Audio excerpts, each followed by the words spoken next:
kemudian untuk menurunkan produksi dari toxic dust atau serbuk beracun.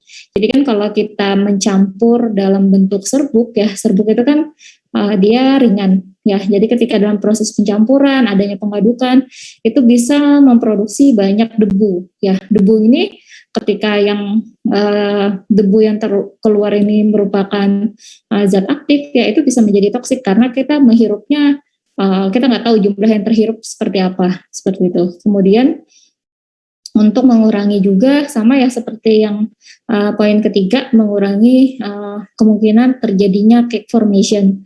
Cake formation ini terbentuknya lapisan atau gumpalan ya, gumpalan dari serbuk yang irreversible, yang susah untuk dihancurkan kembali. Kemudian untuk meningkatkan kemudahan dalam transport ya, jadi lebih mudah ketika kita memindahkan dalam bentuk granul. Sebentar ya.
Kita lanjut lagi. Jadi ini adalah tujuan-tujuan ya. Biasanya kita membuat produk-produk yang setengah jadi, ya contohnya seperti granul tadi. Kemudian ini metode. Jadi kalau kita mau buat granul itu ada banyak metodenya ya. Di sini ada 3 metode ya yang biasanya kita pakai. Jadi ada granulasi basah, terus kemudian ada granulasi kering, ataupun proses granulasi dengan teknik kristalisasi. Ya, tapi yang ketiga ini, yang granulasi dengan teknik kristalisasi ini cukup jarang digunakan ya. Jadi kalau yang kristalisasi ini biasanya kita membuat kristalisasi dari material itu ya, kita kristalisasi dari material misalnya si zat aktifnya. Tapi ini sangat jarang sekali digunakan karena memang prosesnya yang cukup rumit ya. Kemudian, nah ini yang kita bahas ya. Jadi dua metode yang umumnya digunakan untuk proses granulasi ya, ada granulasi kering dan ada granulasi basah. Yang pertama ini adalah proses granulasi kering, di mana granulasi kering ini biasanya bahan-bahan serbuk tadi dicampurkan ya secara homogen, kemudian dikempa. Jadi serbuk-serbuk kering. Jadi misalnya ada zat aktif, ada bahan pengisi, bahan pengikat, bahan penghancur, itu dicampur secara homogen, kemudian dikompresi. Dikompresi ini artinya dia dikempa, ya, dikempa atau dipadatkan menjadi satu bongkahan tablet yang besar. Nah, ini adalah metode granulasi kering. Jadi dia tidak menggunakan cairan apapun. Nah, untuk granulasi kering ini sendiri, alat-alat yang digunakan ya, jadi alat-alat digunakan ada pertama itu mesin tablet. Jadi mesin ini kita dilengkapi dengan cetakan ya, cetakan ukurannya diameternya 2-3 cm. Kemudian di sini serbuk halus memiliki kemampuan alir yang rendah. Jadi dice besar mudah diisi. Jadi cetakan ini kan ada yang tempat penampung serbuk, ada yang pengempanya. Dice itu tempat penampung serbuknya ini ya. Nah, jadi itu nanti dia akan dikempa seperti itu. Tapi ukurannya cukup besar, ukurannya sekitar 2-3 cm. Kemudian yang kedua itu ada alat roller compaction ya. Jadi alat ini dia jadi terdiri dari dua roller. Jadi nanti di tengahnya ini nanti dilewatkan serbuk, nanti dia seperti ini dikempa. Kayak alat kayak bikin kulit makanan itu molen ya, kayak pisang molen itu kan dia membentuk lembaran seperti itu. Jadi nanti serbuknya dilewatkan di roller itu. Atau bayangan singkatnya kayak kalian bikin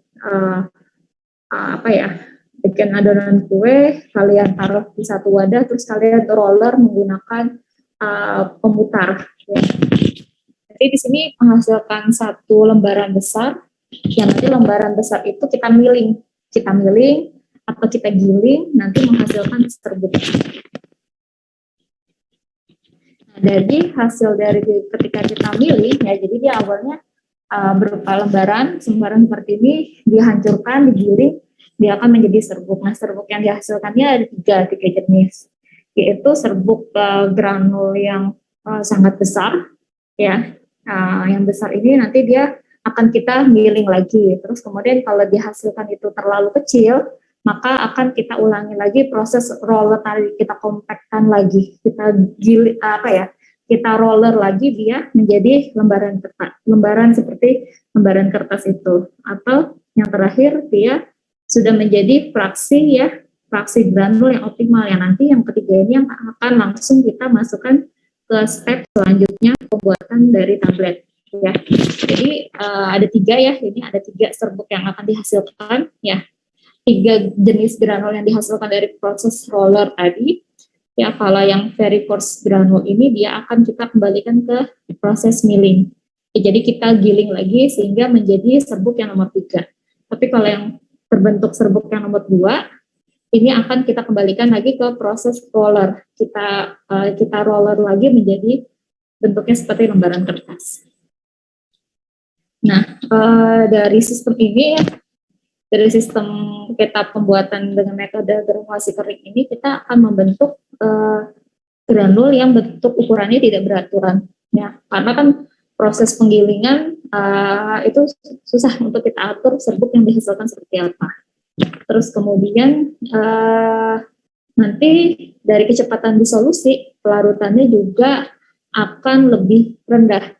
Kenapa? Karena prosesnya ini kan menggunakan tekanan yang kuat ya. Tekanan yang kuat ketika kita membentuk lembaran itu, ataupun ketika kita yang awalnya tadi mengempa menggunakan tablet mesin ya. Itu menggunakan tekanan yang kuat ya, kompresi yang kuat. Ya, nanti laju pelarutannya juga akan menjadi terganggu, biasanya jadi lebih lambat. Kenapa? Karena nanti granul yang terbentuk itu nanti kemampuan dia bercampur dengan airnya akan menjadi lebih rendah karena porositasnya yang rendah gitu. Porositas itu kalau kayak bayangkan ini serbuk, kalau luarnya itu mulus ya, itu biasanya porositasnya itu rendah.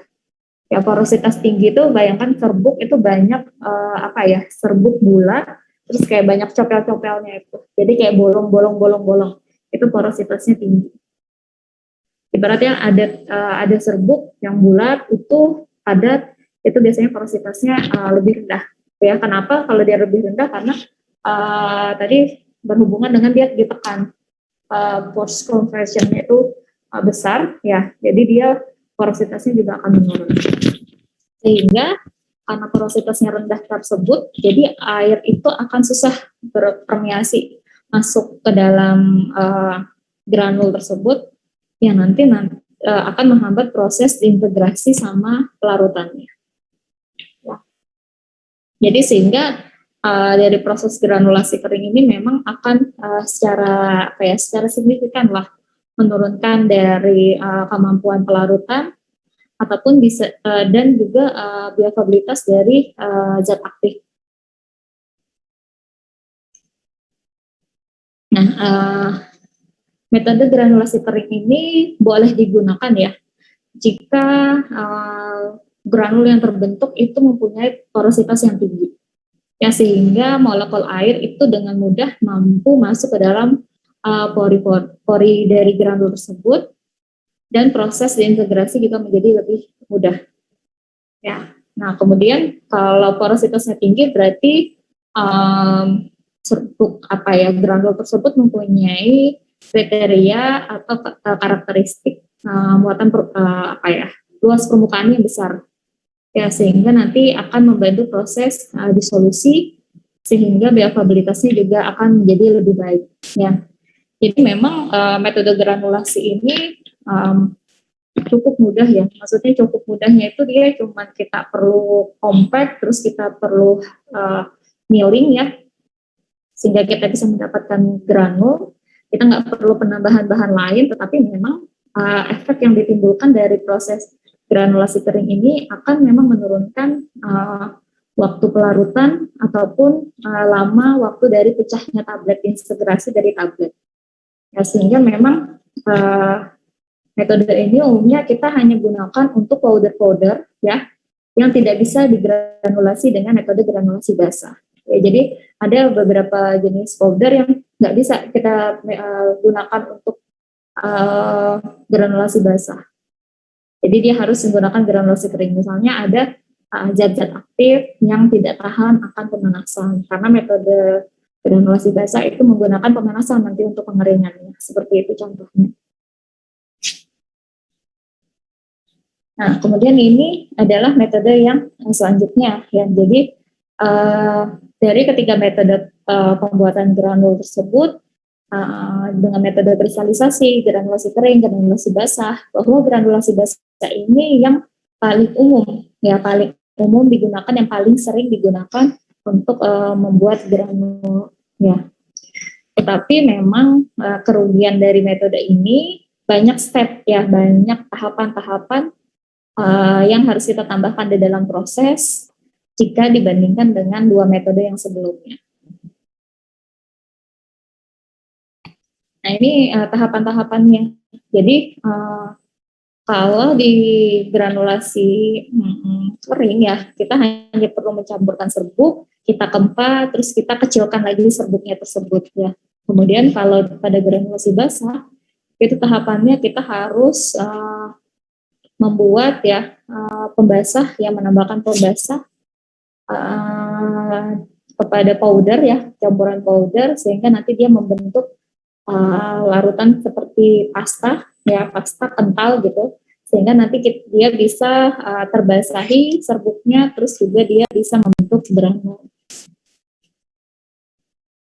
ya. Nah pemilihan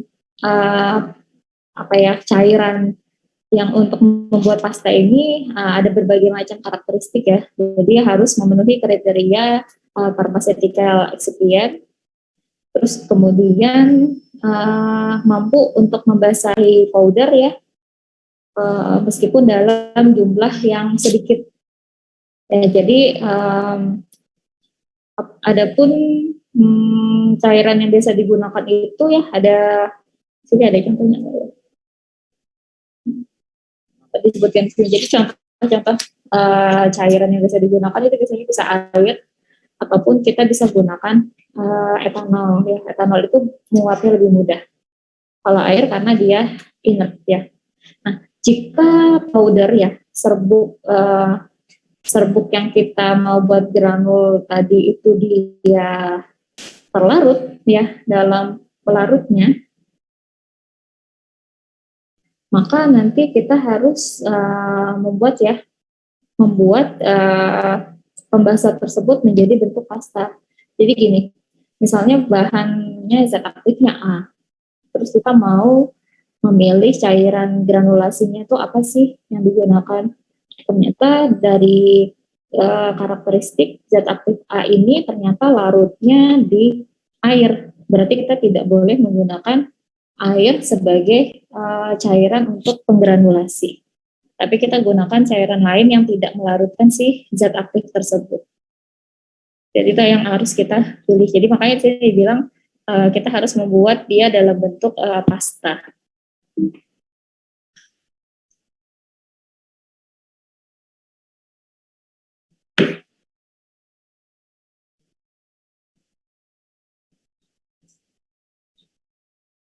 Oke, ini tadi yang saya bilang ya.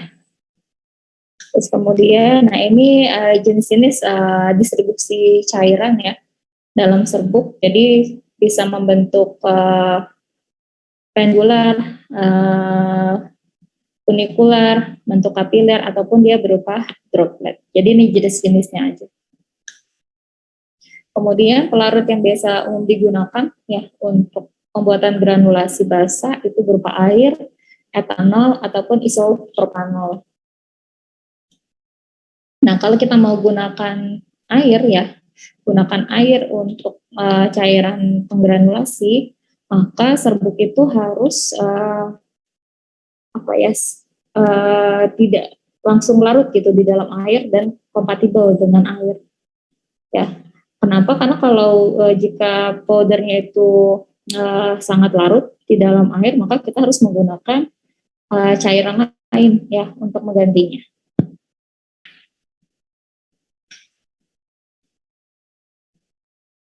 Nah, ini juga bisa kita gunakan sirup simplex ya, sirup simplex ya untuk cairan pembasah. Ataupun jika powder tidak larut di dalam air, kita bisa menambahkan kosolven, ataupun kita bisa menggunakan cairan polimer. Ya, jadi intinya tuh kita harus menambahkan suatu cairan di dalam serbuk tersebut sehingga serbuk itu dapat membentuk gabungan serbuk-serbuk ya, agregat yang menjadi lebih yang kali seperti itu. Jadi nanti bisa terbentuk granul. Ya, ini jenis ikatan ya. Jadi jenis ikatan antara partikel ketika nanti kita granulasi basah ya. Jadi ada dengan jembatan atau tanpa jembatan. Jadi kalau tanpa jembatan ini misalnya dia granul ini, serbuk-serbuk ini tadi terikat dengan karena energi van der Waals atau ikatan elektrostatik yang muatan positif negatif atau magnetik, ataupun juga hubungan dengan ikatan kimia ya, ikatan kovalen. Nah ini juga kalau ini dengan ada jembatan ya, jadi ada penyerapan permukaan, absorben layer, ataupun energi kapiler, surface tension itu tegangan permukaan, ataupun pengaruh dari chemical reaction. Jadi ini cukup kalian tahu ya. Jadi yang terjadi apa aja sih yang terjadi ketika proses granul itu ya. Jadi ketika serbuk-serbuk tadi kita tambahkan cairan pengikat sehingga dia menjadi granul, yang bisa terjadi di dalam situ adalah seperti ini. Bisa terjadi karena energi elektrostatik, ataupun juga bisa terjadi karena misalnya adanya penyerapan absorben dalam di permukaan dari masing-masing partikel tersebut.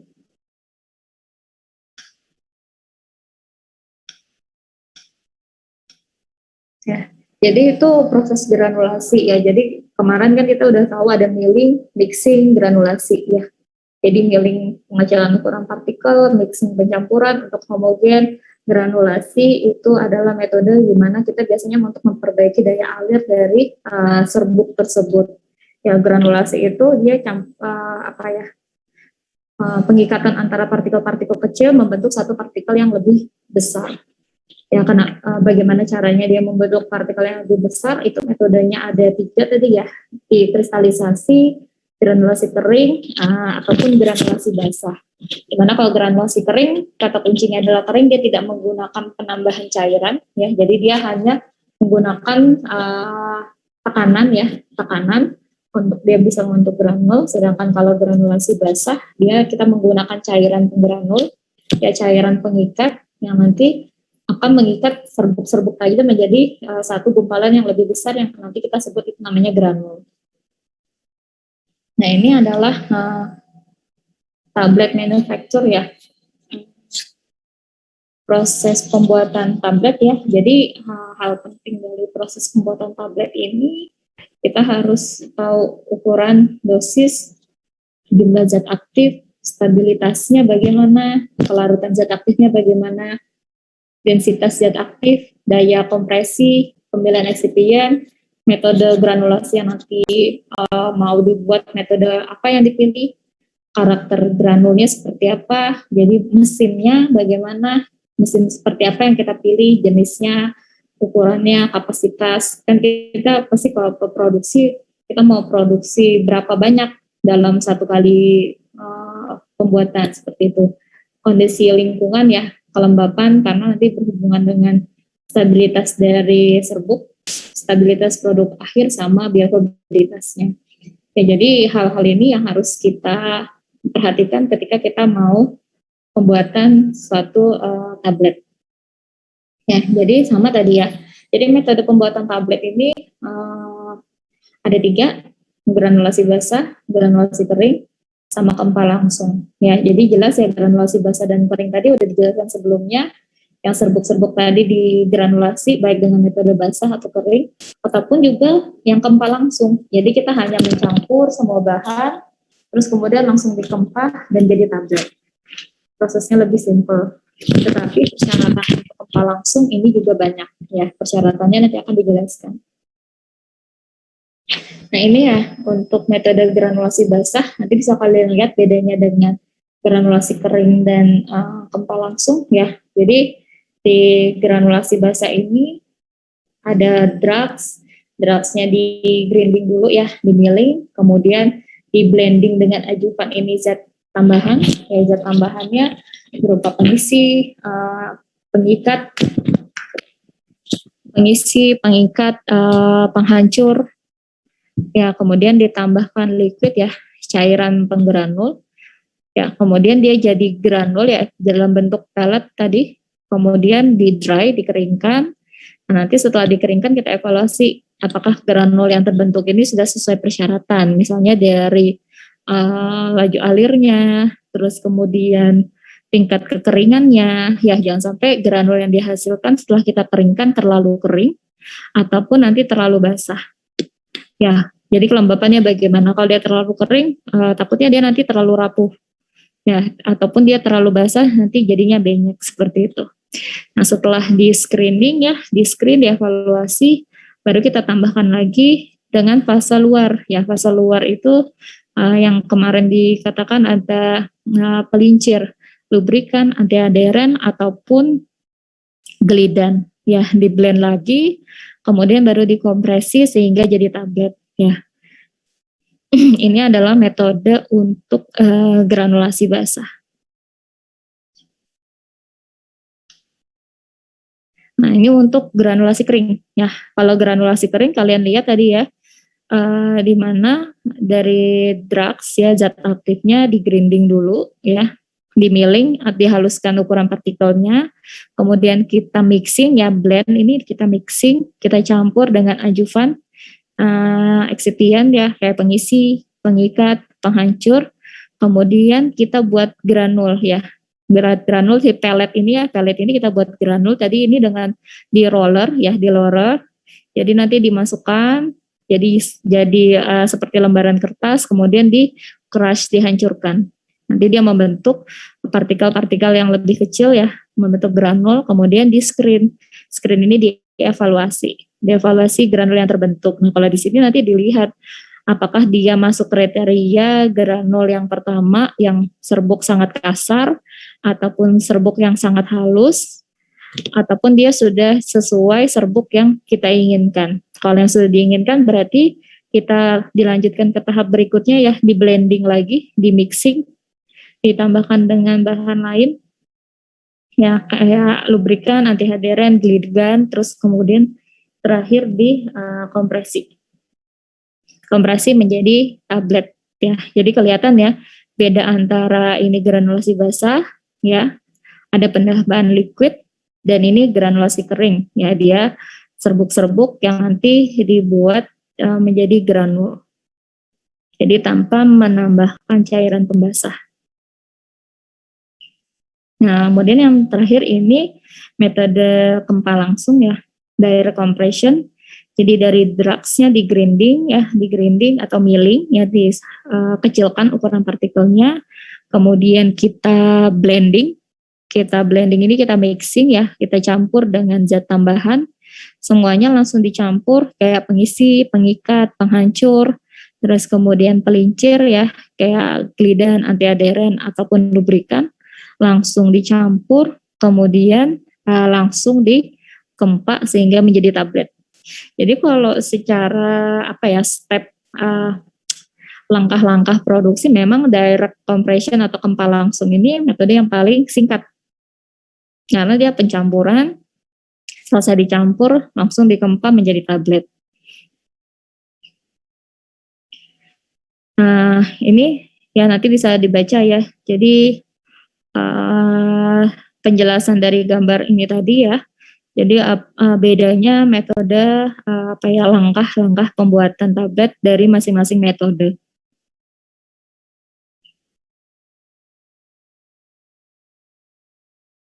Ya, jadi kalau untuk granulasi basah ini ya metode 3 sampai 7 ya, ini khusus biasa dilakukan untuk granulasi basah.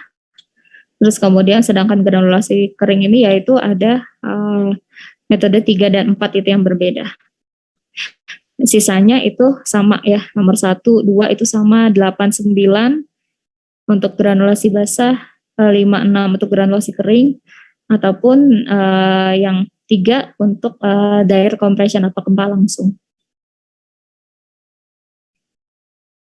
Nah, jadi metode granulasi basah ini proses di mana kita tambahkan larutan pengikat ke dalam serbuk, kemudian diaduk sehingga menghasilkan granul ya. Jadi ini keuntungan dari metode granulasi basah ya. Keuntungannya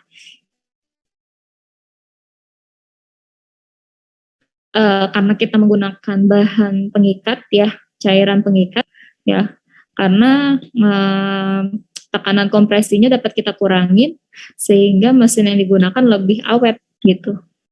Karena kan kalau kita menggunakan granulasi kering kan kita harus membuat bagaimana serbuk-serbuk itu tadi bisa menjadi padat. Ya, berarti harus ada tekanan yang kuat sehingga dia bisa menjadi padat seperti itu. Terus dengan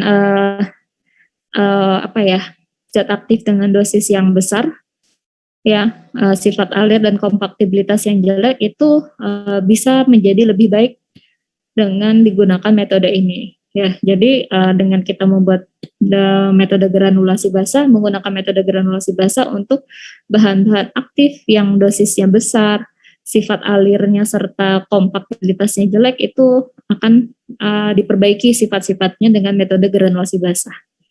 Terus kemudian untuk homogenitas bahan ya, baik zat aktif ataupun eksipien, terutama zat aktif untuk dosisnya rendah serta zat warna itu akan lebih homogen juga menggunakan metode ini. Kemudian kemungkinan kecil terjadi segresi ya. Jadi segresi itu dia apa ya, penggumpalan ya, uh, pecahnya pecahnya si granul itu tuh kecil ya dalam proses. Kemudian laju kelarutan obat itu dapat ditingkatkan dengan pemilihan bahan pengikat yang tepat. Jadi pemilihan bahan pengikat yang tepat itu dapat meningkatkan kecepatan pelarutan dari obat. Karena obat tersebut sudah terbasahi oleh adanya larutan pengikat tersebut. Kemudian selain itu metode ini ya punya kerugian juga ya. Jadi mahal ya dari segi alat, keuangan, energi dan tenaga. Karena banyak ya step-stepnya tadi. Terus kemudian untuk obat ya atau zat aktif yang stabilitasnya tidak baik dalam kelembapan ya, ini tidak dapat kita gunakan metode granulasi basah. Jadi untuk zat-zat aktif yang ketika dia adanya penambahan air ataupun pembasah itu menjadi rusak, maka kita tidak bisa menggunakan metode granulasi basah. Ataupun juga memungkinkan terjadi migrasi bahan obat dan zat warna yang larut dalam pelarut bahan pengikat. Ya, jadi ini bisa terjadi. Ataupun adanya pelarut yang dapat meningkatkan masalah inkompatibilitas. Ya, jadi dengan penambahan pelarut tersebut, zat pembasah tersebut, maka bisa menimbulkan masalah inkompatibilitas gitu dari zat.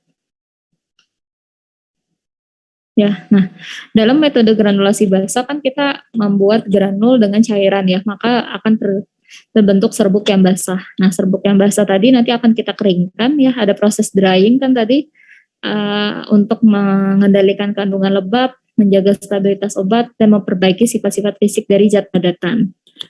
Ya, jadi ya tujuan kita melakukan pengeringan ya supaya dihasilkan serbuk yang kering. Ya, nah yang perlu diperhatikan ketika kita melakukan pengeringan dari granul pada metode granulasi basah itu suhunya harus diatur, tidak boleh terlalu panas ataupun suhu tidak boleh terlalu tinggi ataupun terlalu rendah ya. Kalau terlalu tinggi ditakutkan nanti ada zat-zat tertentu atau zat aktif jenis-jenis tertentu yang tidak tahan dengan suhu tinggi sehingga dia bisa rusak.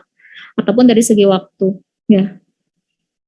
Waktunya terkait dengan efisiensi lama ketika kita produksi, luas permukaan serta stabilitas zat aktif. Luas permukaan ini nanti berhubungan dengan cepat atau lambatnya nanti proses pengeringan itu terjadi. Nah ini alat untuk pengeringan ya, jadi mirip ya seperti oven ya. Jadi pengeringan ini dia menggunakan panas ya, menggunakan udara panas seperti ini contohnya. Nah yang tadi untuk metode granulasi basah. Nah ini untuk granulasi kering, keuntungannya itu cocok untuk bahan-bahan ya atau zat aktif yang tidak stabil dalam keadaan lembab ataupun panas, karena di granulasi basah kan kita menggunakan cairan ya.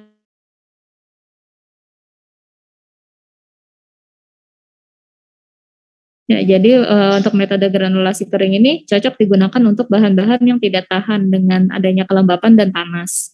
Terus kemudian meningkatkan disintegrasi dari tablet, karena di sini tidak menggunakan penambahan cairan untuk mengikat, hanya tekanan.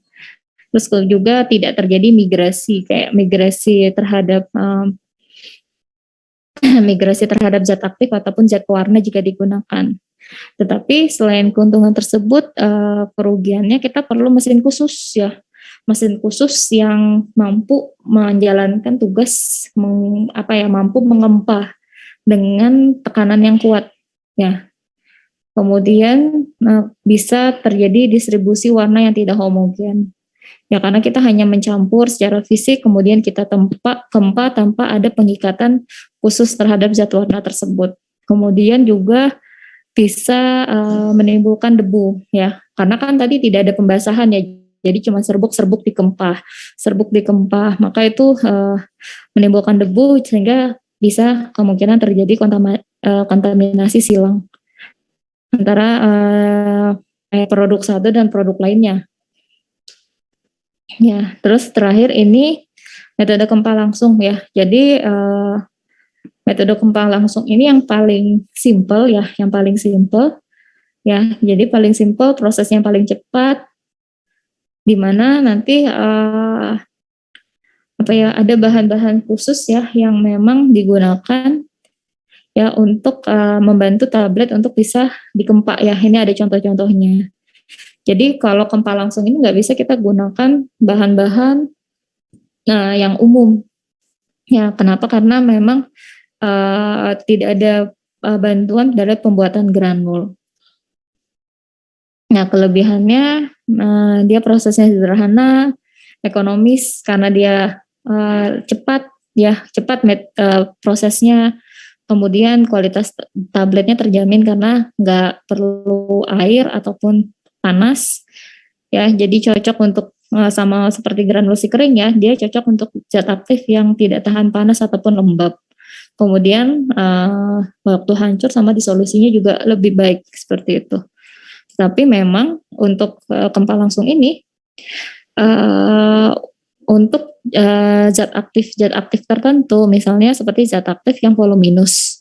Voluminus itu kan dia jumlahnya secara fisik kita lihat jumlahnya banyak ya, tetapi timbangannya kecil seperti itu voluminus. Terus kompaktabilitasnya jelek dan sifat alirnya jelek, itu akan sulit untuk kita langsung kita cetak. Ya, karena kalau sifat alir dari suatu bahan itu jelek, kita memerlukan metode granulasi supaya memperbaiki daya alirnya. Kemudian sifat fisik serbuk yang halus tidak cocok untuk sifat fisik serbuk ya, yang terlalu halus dan tidak punya daya kompresibilitas sama daya alir. Kemudian eksipien yang digunakan tadi saya katakan bahwa ketika kita memilih metode kempal langsung itu eksipiennya khusus ya. Nah, eksipien ini itu harganya mahal.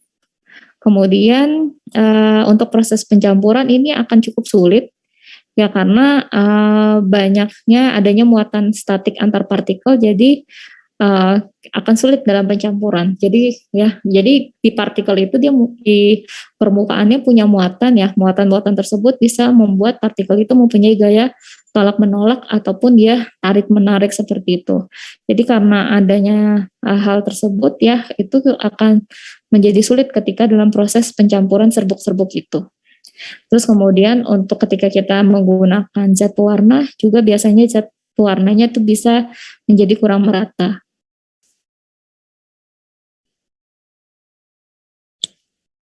Ya, nah memang tadi saya katakan ya, kalau cetak langsung atau kempal langsung ini sangat mudah dalam prosesnya, tetapi memang eksipien yang digunakan itu lebih mahal.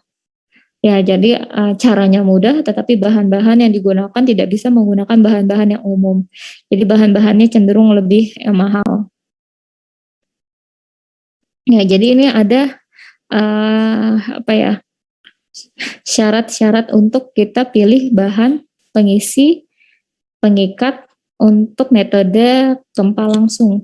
Jadi dari daya kompresibilitasnya harus baik ya, terus kemudian daya alirnya harus baik, ukuran partikel dan distribusinya harus seragam, ya, kadar air yang rendah, densitasnya juga harus baik, ya, terus dia dapat tersatukan dengan zat aktif, kemudian dia punya kelarutan dalam cairan cerna, terus kemudian stabil, inert ya, terkait dengan harga juga dan ketersediaan bahan, ataupun juga ada sudah terregistrasi lah oleh pemerintah. Memang bahan-bahan ini tidak banyak jenisnya untuk kempal langsung, tidak begitu banyak jika kita bandingkan dengan granulasi basah atau granulasi kering, bahan-bahan tambahan yang digunakan ini. Ya, ini contohnya ya. Contohnya kayak pengisi pengikatnya ada dua jenis ya, baik larut air ataupun tidak larut air. Ya, kayak jenis turunan laktos, dextrose ya, ataupun turunan dari amilum. Ya, bahan-bahan ini lebih mahal daripada bahan-bahan pengisi pengikat untuk metode granulasi basah ataupun granulasi kering.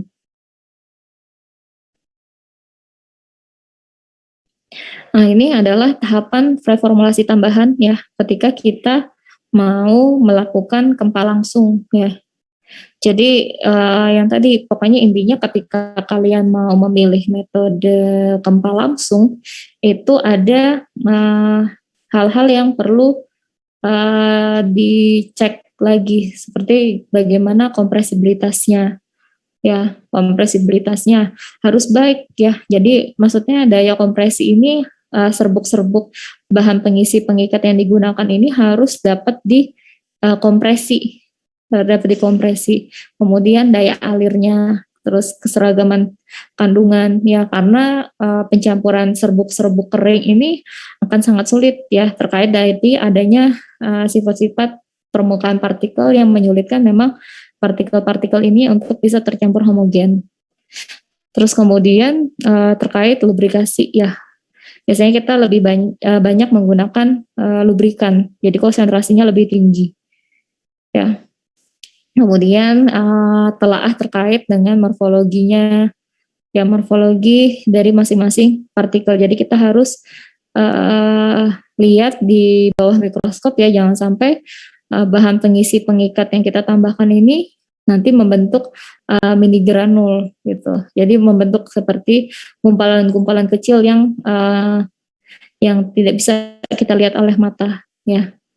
Karena kalau ini sampai terjadi itu akan mengganggu homogenitas dari tabletnya. Ya, jadi itu tadi metode yang digunakan ya untuk pembuatan tablet ya, granulasi kering, granulasi basah, serta kempa langsung. Di mana masing-masing metode tersebut ya punya keuntungan dan kelebihan masing-masing. Ya, jadi kalau seperti untuk granulasi kering itu ya cocok untuk zat-zat aktif yang tidak tahan dengan pemanasan, zat-zat aktif yang tidak tahan dengan adanya lembab ya. Tetapi kerugiannya ketika kita menggunakan kempa langsung itu memerlukan energi ya, energi pengempaan yang cukup kuat ya. Kemudian ada metode granulasi basah. Ya, metode granulasi basah kata kuncinya adalah basah, berarti ada penambahan cairan di situ untuk membentuk granul. Di mana metode ini yang paling banyak digunakan dalam proses pembuatan tablet. Ya, karena umumnya lebih baik lah kriteria tablet yang dihasilkan. Kemudian tetapi tidak semua bahan kita bisa gunakan metode granulasi basah. Kayak bahan-bahan yang tidak tahan panas ataupun tidak tahan dengan lembab itu nggak bisa kita gunakan metode granulasi basah. Kemudian ada juga yang kempa langsung ya. Kempa langsung ini metode yang paling simple ya, karena cuma pencampuran terus kemudian langsung dicetak. Tetapi bagaimana kita bisa memilih metode kempa langsung ini, itu banyak proses tambahan ya. Jadi kita harus melihat lagi apakah serbuk itu daya alirnya bagus, serbuk tersebut mudah dikempa atau tidak. Terus kemudian bahan tambahan yang digunakan excipientnya juga khusus ya, khusus untuk kempa langsung, di mana eksipien tersebut itu biasanya harganya lebih mahal daripada eksipien yang umum digunakan untuk metode granulasi basah ataupun kering.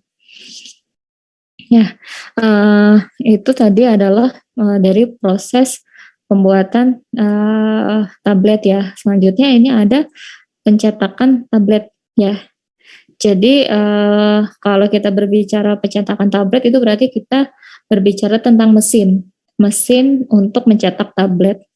Jadi ada empat komponen utama ya yang ada di mesin cetak tablet yang kita ketahui ya. Ada hooper ini nanti adalah tempat untuk menyimpan granul dan untuk mengalirkan granul untuk dikempa. Kemudian ada die itu tempat granul untuk dicetak ya. Jadi nanti ketika kita membuat tablet kita akan menentukan ukuran die. Ukuran die ini mau berapa sih, karena nanti ukuran die ini nanti akan menentukan besar kecilnya tablet yang kita cetak. Terus kemudian bentuknya. Bentuk die ini kita mau bulat seperti biasa ataupun tabletnya bentuknya lonjong atau bentuk-bentuk khusus misalnya bentuk bintang atau bentuk segitiga seperti itu.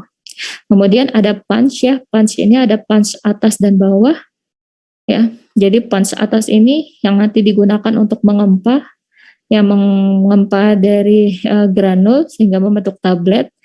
Sedangkan punch bawah ini adalah untuk mengeluarkan tablet yang telah dicetak. Ya, jadi mengeluarkan tablet dari die tadi. Ya, jadi ini ada 4 komponen dasar dari mesin cetak tablet. Ini contoh ya mesin cetak tablet ya. Kalau tidak salah di lab ini ada satu ya yang kita punya yang sebelah mana nih? Yang sebelah kiri ya. Yang di bawah tulisan alat cetak tablet ini ya kita punya di laboratorium yang seperti ini. Jadi di sini kalau kalian lihat ada yang bentuknya seperti corong ya. Bentuk seperti corong ini adalah hooper ya, hooper tempat kita menaruh granul dan mengalirkan granul di tempat cetakan ya. Alat pencetaknya di bagian bawah ya, nggak kelihatan kalau dari sini. Ya ini ya, bagian-bagiannya nanti bisa kalian lihat sendiri ya. Jadi ini manual ya, jadi pemutarannya ini menggunakan yang flywheel ini ya, bisa diputar di situ. Bisa manual ataupun biasanya juga menggunakan listrik. Nah ini adalah punch ya. Punch, terus kemudian ini ada die ya, jenisnya ada macam-macam, bentuknya ada berbagai macam ya. Kan kalian lihat bahwa bentuk tablet ada macam-macam, baik yang bulat, segi 5, segitiga, ataupun bentuk-bentuk lainnya, ada macam-macam. Tapi kenapa paling umum ini tablet itu umumnya hanya bulat ya, karena kalau bentuknya bulat itu lebih resiko tabletnya untuk capping ya, untuk capping atau terkorek bagian pinggir-pinggirnya itu lebih kecil dibandingkan metode lain, dibandingkan bentuk-bentuk lainnya. Ya ini lihat ada upper punch ya, yang nanti ini untuk mengempah, lower punch untuk mengeluarkan, ini die-nya. Die-nya adalah tempat untuk mencetaknya, ya tempat granul ya yang akan dikempah. Ya, jadi ini bayangannya ya. Jadi ada die, ada punch bawah, kemudian yang B ini adalah kita masukkan serbuk, kemudian ada punch atas yang nanti akan mengempah, kemudian sudah terbentuk tablet, punch bawah akan mengeluarkan tablet yang sudah dikempah tadi.